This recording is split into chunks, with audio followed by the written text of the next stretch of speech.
It's like fuck Donald Trump. Yeah, fuck Donald Trump. But our problems don't begin and our problems don't end with Donald Trump. America was racist before this election. Actually, for every election, America was racist. And no matter who is in the White House, no matter who gets voted in on election day, black people still have the same set of problems. A lot of people want to talk to you about unity. What we need is unity. Who's laying out a game plan for you to have unity? Who's saying, okay, here's how we build unity in the community? Well, here it is. Y'all need to start having dinners with your friends. Bring this friend together with that friend. Make it black, make it proud, but don't make it about drinking and partying and turn up. Make it about God or whatever spirituality you practice. Make it about politics. Make it about talking about what our community needs, what our people need. That's how you start building unity. You want to start talking about building unity, stop hating on the next man for what he got. Stop hating on a sister for having things you don't have. Start celebrating our brothers and sisters. Start celebrating success. Start speaking to each other. The wackest thing you could do right now is look at another black person in the eye and want to fight them off the strength of a look.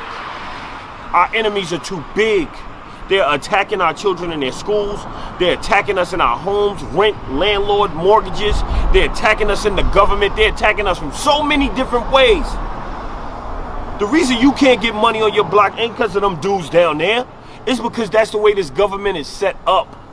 And until you overcome that crabs in a barrel, that small-minded mentality, how do you get ahead? How do you get ahead when we start talking about black economics?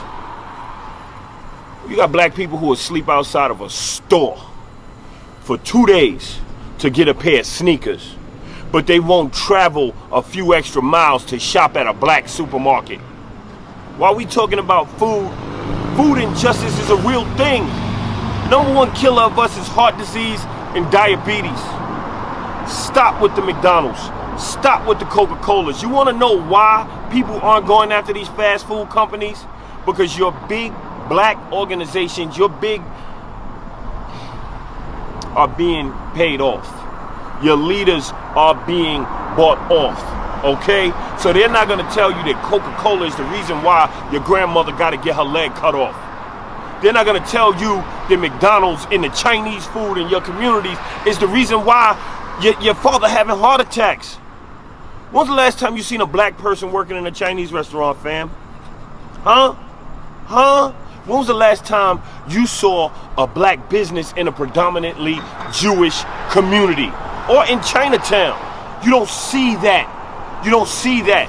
And I'm not hating on these people, but what I'm telling you is we need to build something similar.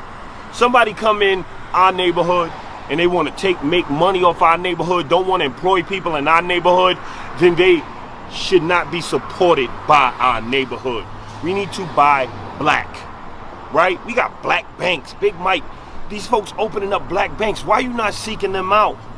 Why are you waiting online in front of the Christian Dior store when black people got luxury brands? When it's black sisters out here giving you the same energy that Versace is giving you. But you don't want to support black people? You don't want to support black people? You look at the internet, you look at your social media, right? A Chinese woman get attacked, Chinese men gonna stand up for her. A white woman get attacked, the whole army, the whole police department, and everybody coming to her defense. A black woman get attacked, and black men pull out cell phones and records. There's problems that I see here. Okay, there's problems that you see here. These are things that we could correct. Young black people fighting in our community, we pull out cell phones. And when somebody does break up a fight, this is something that's astronomical. This is something that's amazing. This is viral. This should be the norm. This should be the norm. We have to establish new norms. We have to establish new ways of thinking. I am a foundational black American. Other foundational black Americans should be talking about reparations. And if your politicians ain't going hard for reparations, then they don't represent you. Let's be real. any opportunities that any person has in this country that is not white is off the backs of black people. But they want to turn around and say we lazy. They wouldn't be able to get equal educations. They would not be able to sit at the front of a bus.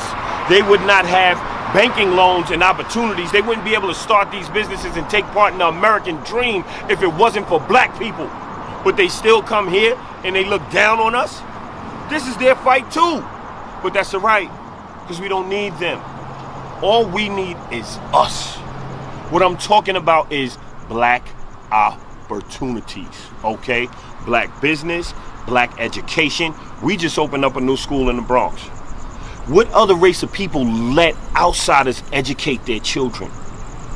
What other great race of people allows that to happen? We need to take control of our schools. If the school don't look like, the administration don't look like, the people who live in the community, then they do not need to be teaching our children. We have enough people with degrees to come back and teach our own children. Let's talk about black politics. Black politicians is for sale just like white politicians.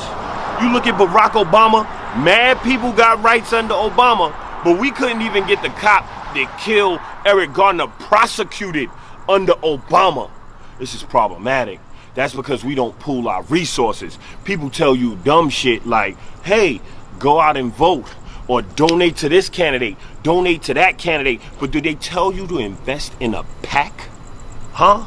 So you could buy your politicians just like everybody else does? These politicians are for sale. These politicians are for sale, but the problem is, you don't only need politicians. You need community. You need self-defense. There's a reason why they're militias training, right? Because white militias training, because if they feel like the government is going against them, they have the power to fight back, right? What do we have the power to defend? Really, black man? Really, black woman? What do we defend? We defend nothing. We'll fight dudes from another hood. We'll fight a chick because we don't like her. We'll fight people because of disrespect. But police could come into your community and slap your mother and shoot your dog, and you won't do nothing about it. But you'll kill somebody for looking at you the wrong way. You gotta address the problems that's within us.